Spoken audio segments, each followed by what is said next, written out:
வணக்கம், welcome to Princy's Authentic Kitchen. இன்னைக்கு என் ஃப்ரெண்ட்ஸுக்காகவும் நிறைய ரிக்வெஸ்ட் வந்திருந்தது. ஆனால் ரீசெண்ட்லியாக வந்த ரிக்வெஸ்ட் வந்து ஷர்மி சிவா கேட்டிருக்காங்க சிக்கன் பிரியாணி செய்ய சொல்லி. அதோட முக்கியமாக எஸ்கே ஜபார் கான் கேட்டிருக்கீங்க. என்ன தினம் என்னது கேட்டீங்க. ஐ எம் ஸோ சாரி, இவ்வளோ லேட் ஆயிட்டுது. And at the same time இந்த டைமில் SK Jabbar Khan thank you so much. நீங்கள் காமெண்ட்ஸை கவிதையாக எனக்கு எழுதி போட்டு உங்களோட டைம் ஸ்பெண்ட் பண்ணி காமெண்ட்ஸை கவிதையா எழுதி போறதுக்கு ரொம்ப ரொம்ப நன்றி. சாரி எல்லாருக்கும் இந்த டிஷ் நான் போட சரியான லேட் ஆகிட்டு. I am extremely sorry. So இன்றைக்கி இந்த சிக்கன் பிரியாணி எப்படி ப்ரெஷர் குக்கரில் செய்கிறேன்னு சொல்லி உங்களுக்கு ஸ்டெப் பை ஸ்டெப் கற்றுத்தரேன்.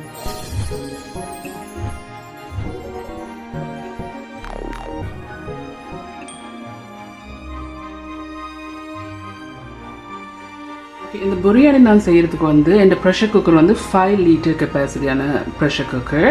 இப்போ நான் ஹீட்டை மீடியத்துக்கும் ஹையுக்கும் இடையில வச்சிருக்கிறேன். 5 டேபிள் ஸ்பூன் எண்ணெய் இருக்குது. இந்த எண்ணெய் விடுங்க. இதில் 1 டேபிள் ஸ்பூன் நெய் இருக்குது. இந்த நெய் நான் செய்த ரெசிபி இப்போ போகிற லிங்கை கிளிக் பண்ணிங்கன்னா இந்த ரெசிபி உங்களுக்கு கிடைக்கும். இதில் 5 ஏலக்காய், 5 கிராம்பு, 2 பீஸ் அருவா இதை இதுக்குள்ள போடுங்க. 3 பீஸ் பேலி இருக்குது. 3 பீஸ் பேலி. இதில் 1/2 டீஸ்பூன் சீரகம் இருக்குது. 1 ஸ்டார் அனீஸ் இருக்குது. இதை கொஞ்சம் வதங்க விடுவோம். இந்த எண்ணெயிலேயே ஸ்வீட்டான அரோமா ஸ்மெல் வர வரையும் இதை வதங்க விடுவோம். இந்த ஸ்பைசஸ் 1 மினிட் மாதிரி இந்த எண்ணெயில் வதங்கி கொண்டிருக்கு. இதில் கொத்தமல்லி இலை 15 கிராம்ஸ் இருக்குது. Coriander leaves. இப்போ இதையும் போடுவோம். இதில் போட்ட பிறகு ஒரு 15 செகண்ட்ஸுக்கு பிறகு ஒரு பெரிய வெங்காயம் ஸ்லைஸாக வெட்டி வச்சிருக்கிறேன். இந்த வெங்காயத்துக்கு ஜஸ்ட் ஒரு பிஞ்ச் ஆஃப் சால்ட், கொஞ்சம் உப்பு போட்டுட்டு இதை நல்லா கோல்டன் ப்ரௌனாக வர வரையும் வதங்க விடுவோம். இப்போ இதில் 3 நிமிஷமாக வதங்கி கொண்டிருக்கு. இப்போ லைட்லியாக கோல்டன் ப்ரௌனாக வருது. 1 டேபிள் ஸ்பூன் உள்ளி இடித்து வச்சுருக்கேன். இதை போடுங்க. 1/2 டேபிள் ஸ்பூன் இஞ்சி இடித்து வச்சுருக்கேன். இதை நல்லா மிக்ஸ் பண்ணி விடுங்க.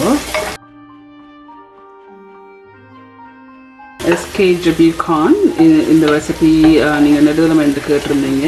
ஃபைனலி எனக்கு இந்த தான் மேக் பண்ண ஏழுமா இருந்துச்சு. ஐம் சாரி, லேட் ஆகிக்குது. நிறைய ஃப்ரெண்ட்ஸ் என்று ரிக்வெஸ்ட் பண்ணியிருந்தீங்க பிரியாணி ரெசிபி போட்டு சொல்லி. இந்த உள்ளியும் இஞ்சி பேஸ்ட்டையும் போட்டால் பிறகு அந்த உள்ளியோட ரா ஸ்மெல் போவதையும் இதை வதங்க விடுவோம். இப்போ 2 நிமிஷம் ஆகிட்டு உள்ளியும் இஞ்சியும் போட்டு இந்த ரா ஸ்மெல்ஸ் வெளியேறிட்டு 2 மீடியம் தக்காளி பழம் வெட்டி வச்சிருக்கு. தக்காளி பழம் போட்டு ஒரு 30 செகண்ட்ஸ் ஆகிட்டு இதில் 6 பச்சை மிளகாய் வெட்டி வச்சிருக்கேன். உங்களுக்கு குறைய வேணுமெண்டா நீங்கள் குறைய போடுங்க.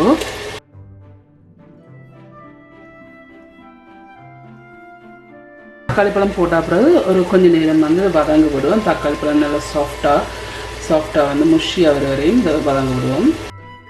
தக்காளி பழம் கொஞ்சம் வதங்கிட்டுது.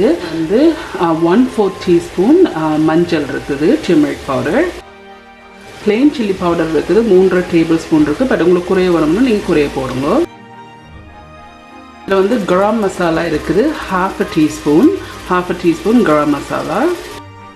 இதில் மல்லி பவுடர், கொரியாண்டர் சீட்ஸ் பவுடர் இருக்குது. 2 டீஸ்பூன். இது நல்லா மிக்ஸ் பண்ணிவிட்டு ஒரு 1/2 மினிட் மேலே இதை வதங்க வருவோம்.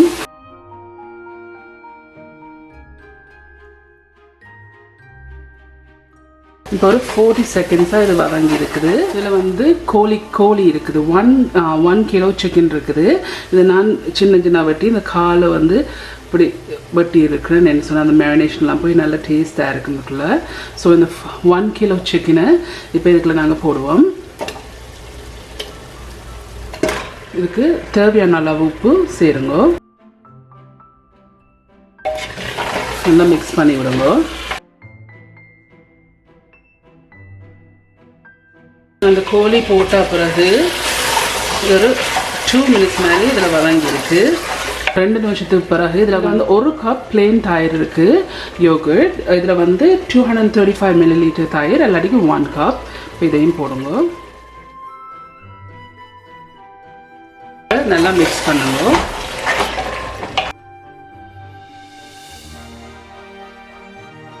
டூ டு 3 மினிட்ஸுக்கு பிறகு தயிர் விட்டா பிறகு இதில் வந்து அரைவாசி கப் தண்ணி இருக்குது. இந்த அரைவாசி கப் தண்ணியை இதில் விடுங்க.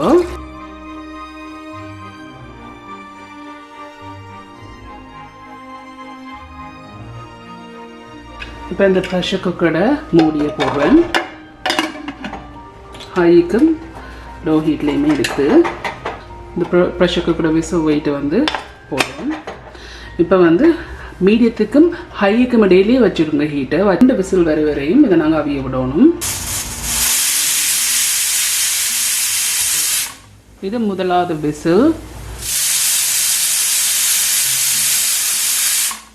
இது 2வது விசில். இப்போ நான் அடுப்பை நிப்பாட்டிட்டு நான் இதை எடுத்து மற்ற அடுப்பில் வைக்க போகிறேன்.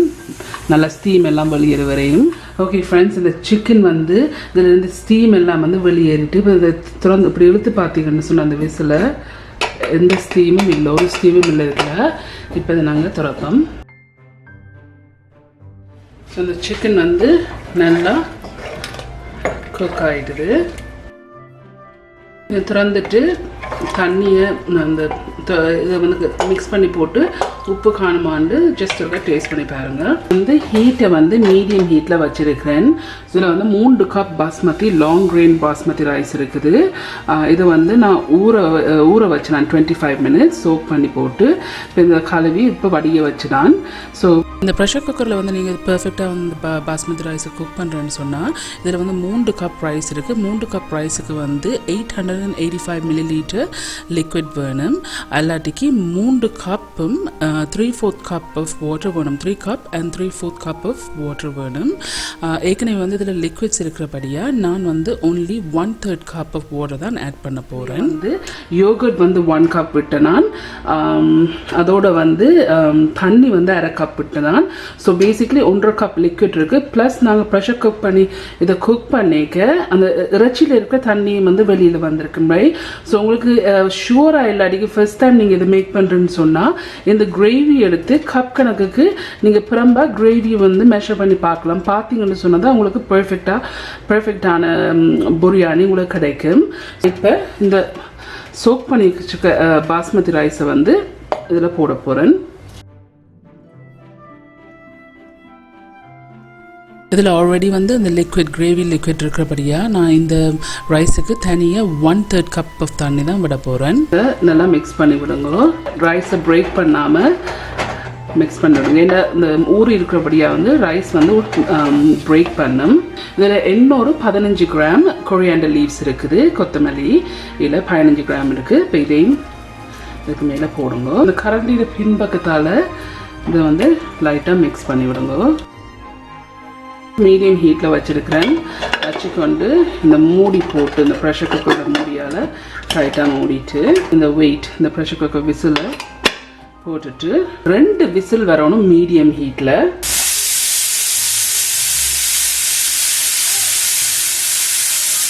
இது 2வது விசில். இப்போ ஹீட்டை வந்து நல்லா லோவஸ்ட் ஹீட்டில் விடுங்கோ. 2வது விசிலுக்கு பிறகு அப்போ லோ ஹீட்டில் வச்சுருக்கிறேன். லோ ஹீட்டில் வச்சுக்கொண்டு ஒரு 2 to 3 மினிட்ஸ் வந்து லோ ஹீட்லேயே விடுங்கோ. இப்போ 2 மினிட்ஸ் பிறகு அடுப்பை ஆஃப் பண்ணிவிட்டு இதுக்குள்ள இருக்கிற ஸ்டீம் எல்லாம் வெளியேறணும். வெளியேறின பிறகு நான் உங்களுக்கு காட்டுறேன். லோ ஹீட்டில் வந்து ஒரு 3 மினிட்ஸ் வச்சுருந்தேன் நான். இப்போ 3 மினிட்ஸ் ஆகிட்டுது. இப்போ நான் அடுப்பை ஆஃப் பண்ணிட்டேன். அடுப்பை ஆஃப் பண்ணிவிட்டு இதில் இருக்கிற அவ்வளோ ஸ்டீமும் வெளியேற வரையும் வெயிட் பண்ணுவோம். ஸ்டீம் எல்லாம் வெளியேறிட்டு இந்த விசிலை தூக்கி பார்த்தீங்கன்னா ஒரு ஸ்டீமும் இல்லை. நல்லா பர்ஃபெக்டாக இது குக் பண்ணியிருக்குது. இந்த ரைஸு நல்லா ஃப்ளஃபியாக வந்திருக்குது. ஜென்ட்லியாக மிக்ஸ் பண்ணணும். அந்த சிக்கன் எல்லாம் பிய பார்க்கும் வந்து இப்போ இப்படி ஒரு இதில் வந்து ட்ரான்ஸ்ஃபர் பண்ணி எடுக்க போகிறேன்னு சொன்னால் இந்த ப்ரெஷர் குக்கர்லேயே விட்டீங்கன்னு சொன்னால் எண்ணம் அது வந்து அந்த ப்ரெஷர் இந்த சூடாக இருக்கிறபடியே எண்ணம் இந்த குக்கிங் ப்ராசஸ் போய்கொண்டே இருக்கும். ஸோ இப்போ நான் அதை ட்ரான்ஸ்ஃபர் பண்ணி எடுக்க போகிறேன். பிரியாணிக்கு வந்து பேசிக்லி ரைஸ் வந்து பர்ஃபெக்டாக குக் பண்ணணும். அப்போ தான் வந்து பர்ஃபெக்டான பிரியாணியாக வரும். ஸோ நீங்கள் வர்ற லிக்விடை வந்து கவனமாக அளந்து விடுங்க. நீங்கள் ஃபர்ஸ்ட் டைம் இது செய்கிறேன்னு சொன்னால் நான் சொன்ன மாதிரி கிரேவியை வந்து மெஷர் பண்ணிட்டு விடுங்க. சிக்கனை நீங்கள் குக் பண்ணிக்க நான் மறந்து போயிட்டேன்னு சொல்கிறது உங்களுக்கு விருப்பம்னு சொன்னால் பாதி தேசிக்காய் அதில் போட்டு நீங்கள் அந்த சிக்கன் மேரினோட வந்து குக் பண்ணலாம். உங்களுக்கு லைம் விருப்பம் எலும்பிச்சப்பழம் விருப்பம்னு சொன்னால் நீங்கள் ஹாஃப் லைமையும் விட்டு சிக்கன் குக் பண்ணிக்கே அதையும் விட்டு நீங்கள் அதை சமைக்கலாம். ஸோ இதுதான் இந்த சிக்கன் பிரியாணி. இப்போ இது டன். ஓகே ஃப்ரெண்ட்ஸ், இந்த சிக்கன் பிரியாணி எல்லாம் செய்து முடிஞ்சது. ரெக்வெஸ்ட் பண்ண ஷர்மி சிவா, எஸ்கே ஜபர் கான் மற்ற எல்லாருமே ட்ரை பண்ணி பார்த்து எப்படி இருக்குன்னு சொல்லி ஒரு காமெண்ட்ஸில் கீழே விடுங்க. உங்களுக்கு வந்து இந்த வீடியோ இன்ட்ரெஸ்டிங்காக பிடிச்சிருந்தேன்னு சொன்னால் மறக்காமல் தம்ஸ் அப் பண்ணுங்கள். இந்த வீடியோ உங்கள் ஃப்ரெண்ட்ஸ் அண்ட் ஃபேமிலியோட ஷேர் பண்ணுங்கள். உங்களுக்கு வந்து இந்த சேனல் வந்து இன்ட்ரெஸ்டிங்காக பிடிச்சிருந்தேன்னு சொன்னால் சப்ஸ்கிரைப் பட்டன் அமைத்தி அதுக்கு பக்கத்தில் இருக்க பெல் ஐக்கன் அமைத்தினா தான் நான் அப்லோட் பண்ணுற வீடியோஸ் எல்லாம் உங்களுக்கு நோட்டிஃபிகேஷன்ஸ் வரும். மீண்டும் என்னோட இன்ட்ரெஸ்டிங்கான டிஷ்ஷில் சந்திக்கும் வரையும் நன்றி, வணக்கம்.